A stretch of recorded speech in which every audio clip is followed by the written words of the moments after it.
Hello and welcome to the Ask Weldon Show, episode 139. Today we're going to talk about leadership, studying the pros, and expanding your champion pool. Thank you for tuning in. My name is Weldon Green, and I am a sports psychology trainer, esports psychology trainer, and coach, League of Legends coach. Probably couldn't coach Call of Duty very well. But anyway, on this show, people call in or write in on Twitter using the hashtag AskWeldon, and then I answer your questions. We have a wide variety of questions today that go all the way from, the mental side to the strategic side to the physical side, and I'm really excited to dive right in. If you want to ask your own questions on this show, make sure to use the hashtag AskWeldon on Twitter to get the text ones in. And for the audio ones, then you use the app called Anchor. Anchor. Just go to anchor.fm/Weldon Green. There you can follow my station. You can call in. You need to have an Android or an iOS device to do that. Sorry, we'll figure out like a better way maybe to do it through Discord in the future. But for right now, we're going to use the Anchor app because it lets me play the audio questions right here on air. And submit your questions for the show.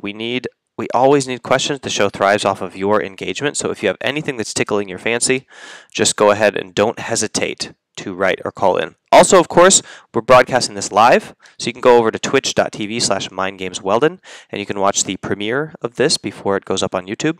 And you can catch me before and after the show to get more kind of one-on-one conversation and stories and whatever else. We get into a lot of trouble there on Twitch, so we generally have about 20 to 30 people kind of joining us to watch the show live, and I think it's a lot of fun. So be sure to check that out. All right, why don't we jump into the show? First question, actually, I want to go to the app, and I'm going to do an audio question. We do have a Twitter write-in, but I'm going to do that for question number 2. So this first one is from David, and he asks, hello to Weldon Green Podcast. Hello, Weldon. I hope you guys are all having a good day. Today, my question is more so on how do you step up as a leader? Because I've been kind of the guy who's been able to step into a leadership position when no one really says, hey, we want you as a leader. I've just been able to shot call, whereas I get so much into like a flow state I don't want to lose, and I just know like what needs to be done for us to win, and I make those calls and people listen and we end up winning. And then it comes to a time when they're like, we want to have you become a leader for us, we want you to be the captain. And then it's like once I have that pressure on me, I kind of drop the ball, so I want to know what could I do to make myself a better leader for a team and to be able to set the example for my rest of my teammates so they would step up to the plate as well. Have a good one. Okay, thank you, David, for that great question.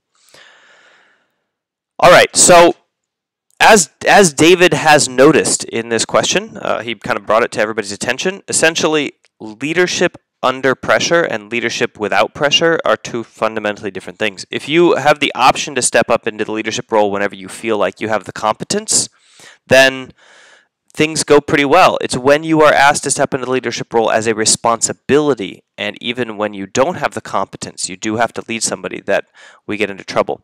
So there's a couple basic things that you have to keep in mind, David, and also pretty much anybody else who has this same exact experience. First of all, if you decide to accept leadership in terms of a responsibility, meaning somebody says, okay, we want you to lead kind of period, whether or not you feel good today or not, whether or not you feel competent in this situation or not, then, and you choose to do so, then you have to lean into the pressure. You have to accept the fact that you're going to have areas of high competence and low competence, meaning that I know what to do here, okay, I don't know what to do here. And that's always going to be the case with leadership. And the second thing is that you need to rely on, I call it like not democratic leadership. What is the term? Servant leadership. Thank you. Servant leadership. So the idea being that when you step into the role of leadership in terms of, it's not about like calling the shots and being the head. It's about serving the people that you are leading and finding ways to enable them to be at their maximum. And once you kind of like switch your lens to try to pursue servant leadership, you can find a ton of resources on the internet, if you just search that term, that talk about the mindset and the perspective and the questions that you ask to help people get to a higher level of performance in their own whatever it is task. In this case, I'll use the word task. We could be talking about, a lot of this is in business, but we could be talking about sport because the same thing applies in sport and in war and in other places where there's severe leadership going on.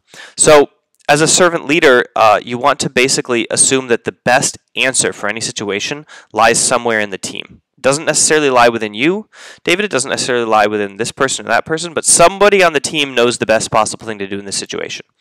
That doesn't mean it's the best possible thing like in the universe, right? There's always like something better that we could be doing. But as far as the group of guys or girls that you're with, the best option of how to act, the best wisdom on the team is not necessarily within you as the leader. So you have to find a way to pull that out of the group and then decide, okay, this is what we're going to do, or this is how we're going to handle this, and that's a great idea, Michael, or that's a great idea, Sarah. And there's a ton of different ways to do this, from roundtable discussions to just reading people to being emotionally intelligent to being, really good with social skills.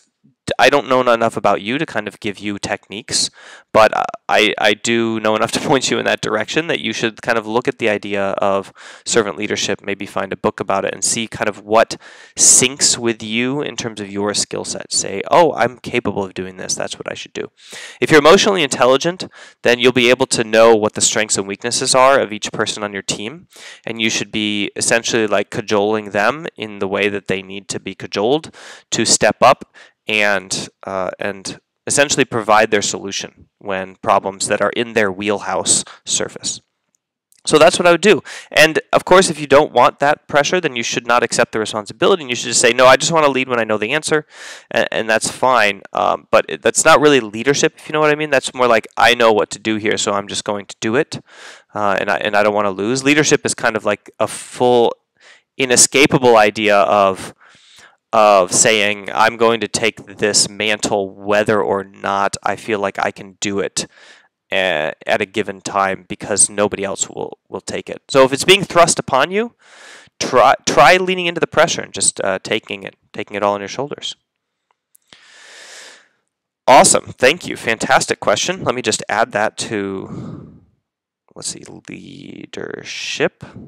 Add that to the podcast here. You can, I on the Anchor app, I go ahead and record my answers because I'm using it anyway. So you can always listen to just the audio answers of the show on the Anchor app if you happen to have that on your device.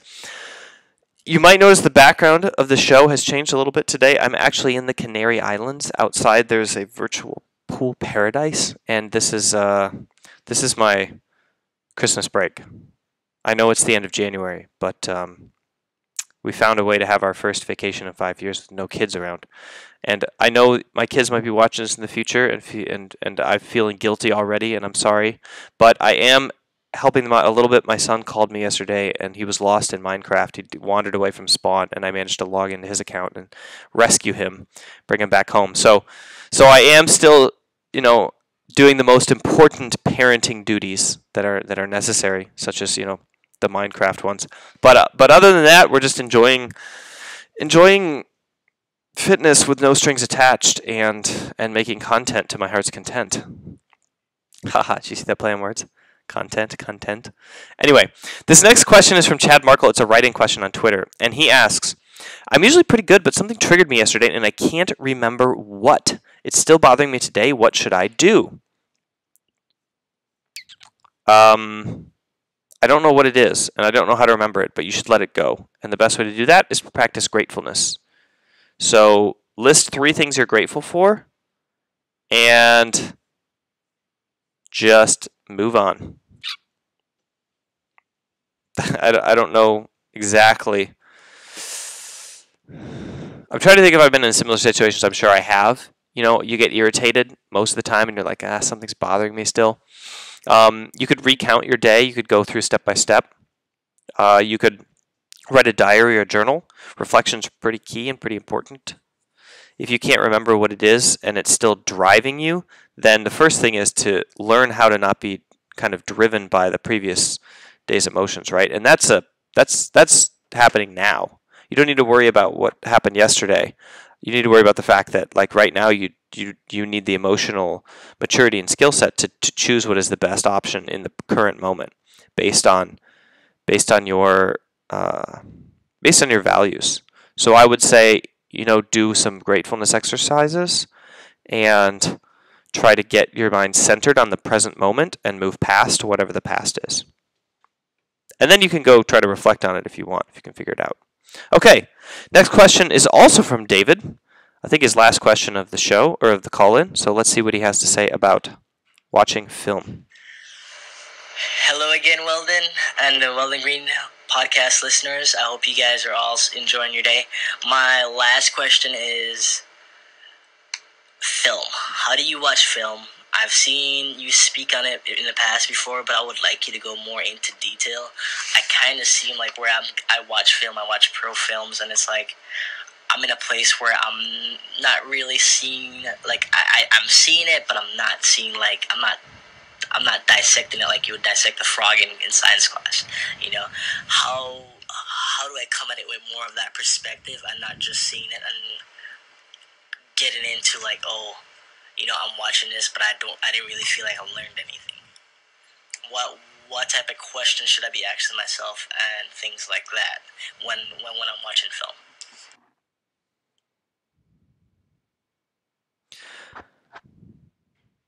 Okay, David, thank you for the third amazing question. All three of your questions in the show have been fantastic. I know that you guys have only seen two, but I don't know if you saw episode 138. I think there was another David questions there about long-term goals. But anyway, so about watching film, or watching tape, or watching VODs, or watching demos, however it is that you call it in your sport. Okay, couple simple rules. First of all, if you learn one thing, that's good enough. All right, so if you can just pick up one amazing thing, remember that you can't really acquire new sporting skills by study. You have to incorporate them into a visual and physical response. You have to see something happening in the game, whether it's a sporting game or an esport game, and then you have to react the right way. So after you watch film, you actually have to incorporate those things into your play. So I mean, if you find 20 new things that you want to incorporate into your play in a piece of tape, you're not going to be able to incorporate all 20 of them. So even just one new thing that you think is going to allow you to push your limits is good enough. And you could either stop watching the tape then, or you could keep watching the whole thing and look for more instances of it and get more detailed into that one thing. But anyway, don't feel like you need to come away with the big bullet point list of after every single VOD. Okay, second thing is, you're looking for decision-making moments. You're looking for the moment when the person had the information that they had and they made the decision that they had, and it was different from the one you would have made. So I like to make sure that, for example, if you're watching a League of Legends VOD, and I don't know what esport you play, David, but whatever demo you're watching, you want to ask yourself, given the information that this person has, why did they make this decision? Like, why did they do this? Why did they go here? Why did they throw there? Why did they decide to roam at this particular time? Why did they decide to trade here instead of CS this minion? There's a lot of really advanced decision making that is based off of cues in the game, and before you can find out what those cues are that they're paying attention to, unless they'll tell you straight up, which is great. If you have a coach who happens to be a pro player, they could just tell you what they were thinking. But if you don't have that resource, then you're going to have to essentially try to figure out from the cues that they have at their disposal what they were looking at to make the decision that they made.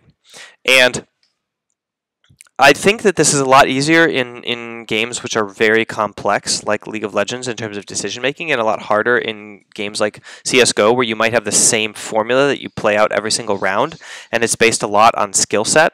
So if you, for example, are watching a CSGO person, they do the same thing every single round, one of the ways that you might step this up is by looking at habits. Like, what are the habits that give them consistency in terms of their formula for where they're going for a particular play, whether it's an A side or a B side play. And those habits include things like where it is that they hold their crosshairs, which corners they check, when they decide to peek, based on the sounds that the opponent is making, when it is that they check their rear or check their front, how it is that they react to their teammates' positioning, how it is they react to certain accessories being thrown.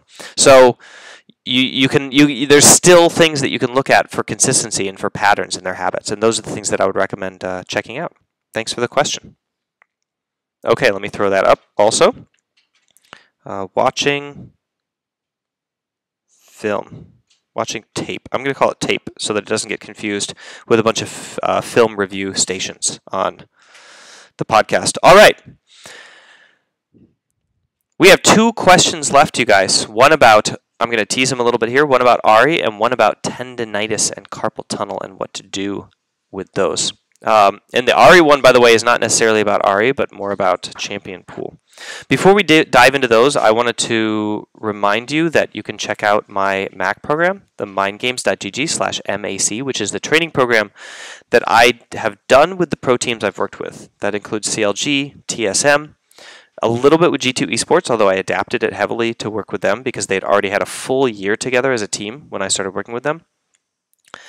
And I found myself unable when I started kind of getting more into the pro scene to work individually with one-on-one players who are plat and want to have a few sessions.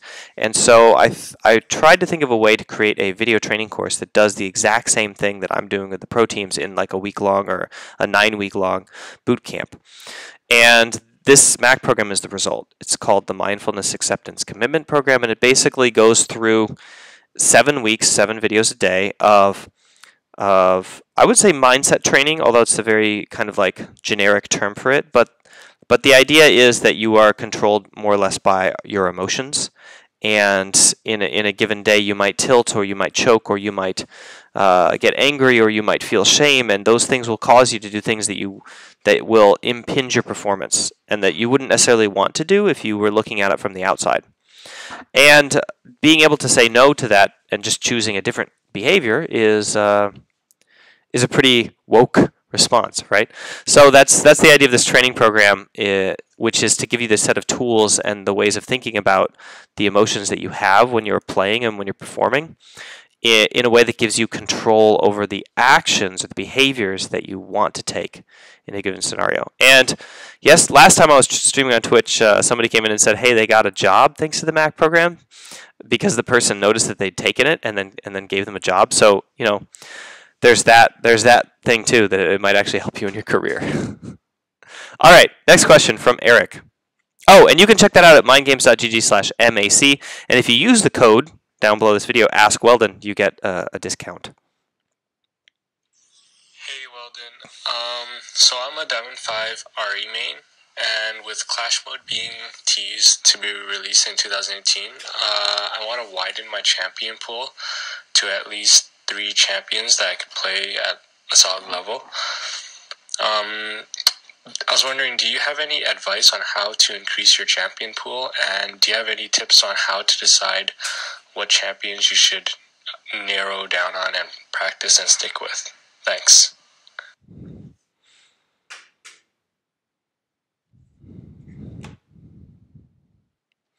Okay, Eric, thanks for the question. So, yes, I do have advice on how to widen your champion pool. There's a couple fundamental principles, but the only one that is actually important, like really important, is that you pick a champion that you find incredibly fun, because motivation is absolutely the key to learning in this context. You have to be super motivated to play the same champions day after day after day, and to descend deeper and deeper and deeper into their optimization and their skill set. So you have to pick champions that you think are fun. And it doesn't necessarily have to be fun like you love all of the abilities, or you love how they perform in the game, or you love how they interact in a team fight. It could be as simple as you like watching them in lane. Like their auto attack animations are smooth. Their Q ability is super fun to use. You like how it is, their animation when they kill somebody, you like their taunt, you like their attitude. Whatever it is, it has to be motivating for you. So pick the most motivating champions for you. And I don't care if one of them is a jungler and one of them is a support. I don't know what Clash Mode is, though. I need to look into it, so it could be that they all need to be mid champions, but whatever. Anyway, yeah, make sure that you pick your most motivating set of champions for play in your lane, and it doesn't matter what their win rate is either, by the way. The second thing is that you need to find ways of stretching yourself. If you want to accelerate the learning process of a new champion, then the best thing to do is find ways to stretch your current skill set with them. You don't want to get comfortable. You don't want to just kind of autopilot through a game. You always want to have a learning goal or something that you're trying in that game to do that you can't do before. And the best thing to do for champions is to, especially if you're going to be one trick, or in this case a 3 trick, the best thing to do is to try to practice more and more complex combos, and to try to practice more and more abusive CS trades in lane. Try to figure out the maximum way to abuse your opponent in every matchup in terms of your CS trading, CSing and trading of HP with your opponent, and then after that try to figure out combos. And I would say one of the best things to do is to position yourself always forward in terms of your matchup, and try to say, I'm going to try to draw jungler attention and then make the outplay. So put yourself in a position to be outmanned and outgunned, and try always to aim for the outplay. You will lose a lot of games this way, but if you prepare for that moment when the outplay is coming, and you really strain at it, and then you go back and you review it, and you think, this is what I should have done, this is what I should have done, next time let me try this, then you'll get much faster to a higher level of play and the ability to do the things that people want you to do on a one-trick champion, which is to make outplays in outnumbered situations. And so one of the things that you can do to amplify that, besides the picking a motivating champion and then stretching yourself constantly in terms of your goals, is also to study. So you can just pick one-trick streamers, or find YouTube videos that are training a specific champion, or even get a coach and accelerate your checklist or to-do list of things that you want to teach yourself. This doesn't necessarily make you automatically better at the game. Once you have a set of things that you want to practice, you actually have to turn those into reflexes in the game, and that takes legit training. So if you are taking a lesson with a coach and you have things to work on, and you still aren't there, you don't need to go back for your other lesson if you haven't learned the previous stuff yet. But keep working at it and keep striving, and I'm sure that you can expand your champion pool. I think that the number one thing is playtime, on top of that motivating thing. That's why the motivation is so key. You have to get in a lot of games on these champions, and you have to make sure you aren't autopiloting them. Best of luck, Eric. I hope that you choose Leona. Obviously, Leona mid is not very meta, but she's super fun to play. Don't play Leona, Eric. Please. Don't play her mid, at least. I don't think your team will appreciate that. The effort that you're putting into, to your champion pool expansion if you go with off rolls. But anyway, let's dive into the last question of the show. This is from Ryan Morgan. You put your name in the Anchor app, so I'm assuming it's okay that everybody knows it. But anyway, here we go, Ryan. So having worked with so many esports teams, I was wondering if you would run into issues with like tendonitis, carpal tunnel, and some of the player base, and with either that or other repetitive stress injuries with the wrist. What are some of the things that you guys as an organization or as teams would normally do, like recommend, as far as going to see a specialist or just rest, icing, whatever it is that you guys did?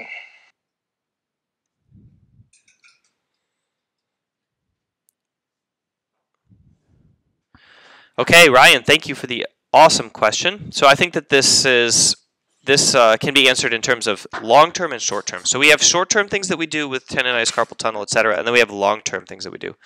The short-term things that you do are you have to cut down the inflammation. So there's a particular pain reliever, ibuprofen, which controls inflammation pretty well. You have to do a little bit of stretching, and you have to find a way to rest the wrist and support the wrist. So one of the things that you can do is, for example, you can do the kinesiology tape, where you tape the wrist up and then you tape a brace on it so that you don't aggravate the nerves that are pulling upwards. So like the top of the arm musculature that you're using most of the time when you're playing. And then you can also wear a solid metal wrist brace at night, or plastic, as long as it's solid, wrist brace at night, so that your wrist is completely isolated and supported during your sleep, so you get maximum rest for it. So those are kind of like the short-term things, the immediate things that you have to do to try to control it. And then long-term, the things that you're supposed to do are to stretch it and to strengthen it. And of course, to see a specialist. Yeah, absolutely, you should get this advice from a specialist. But the basic idea is, you're stretching out these nerves and tendons and these nerves and tendons and muscles, and it takes if you're looking at the muscle, the actual muscle. So if you're stretching that out, right, then you have these cells in the muscles or proteins that interlock in order to hold a muscle in place. And when they interlock, they interlock for protection when you're stretching. So they keep the muscle shortened when you're stretching against them like that. They tense. The muscle actually tightens and locks. And in order to release it, there's a couple things you can do. You can do active stretching where you tense this muscle with your mind and then relax it with your mind and then tense it with your mind and then relax it with your mind. And that can cause these things that actually clip on. This is the actual muscle contraction, right? They clip on and they like climb up each other to contract the muscle. Anyway, you can cause them to release and expand a little bit. So you want to get them as far out to the end of the muscle fiber as possible to get the maximum flexibility. So you're kind of training your brain to let them release a little bit more. So one of the things you can do, like I said, is the active stretching where you're pushing against it. So for example, when you're breathing in, you can push against your, let's say I'm stretching this hand here. You can push against this hand mentally when you're breathing in, and then you can relax and allow this hand to be pushed by this hand when you're breathing out, right? So there's this like yin and yang, this ebb and flow, where you're essentially, you have the muscle in the same position the whole time, but in one point you're contracting it, and the other point you're releasing it. And that can train the muscle to release a little bit. The other thing you can do is just hold it for an extended period of time. I think after 45 seconds or a minute, according to Robert Yip, who was the Immortals esports psychology trainer and physiotherapy kind of guy, physical therapy trainer, at a certain point, the fibers will essentially like release and extend the contraction. So those are the important facts around stretching. And then the other thing that is important is to stretch the entire system. So you need to understand that it's not just going to be your forearm, but there's going to be elements of your shoulder, and especially like your shoulder. I want to say like the finger muscles underneath your shoulder blade, the ones that allow you to protract and retract your shoulder blades. And then for strengthening, you have to get these two sides of the arm balanced in terms of strength and strengthen them. And the best time to do that is the off season, because you don't want to inflame your muscles by training them and strength training them and then go play a bunch. Then they'll be twice as inflamed and they won't have enough rest to actually recover. So that's more of an off-season tact, or you take a couple months off and you just do a lot of weight training of your arms. You don't necessarily need to train just like your forearms. I would train your arms as a full system, including your shoulders. And there's a ton of different videos online for that. I can't really answer it in this short time, but you can look at like how to train my tendonitis, things like that. And there's going to be a lot of rubber banding that you do because there's a lot of small muscles in there that you can work in very particular ways that don't necessarily need weight. But that is the answer, and I hope it is helpful.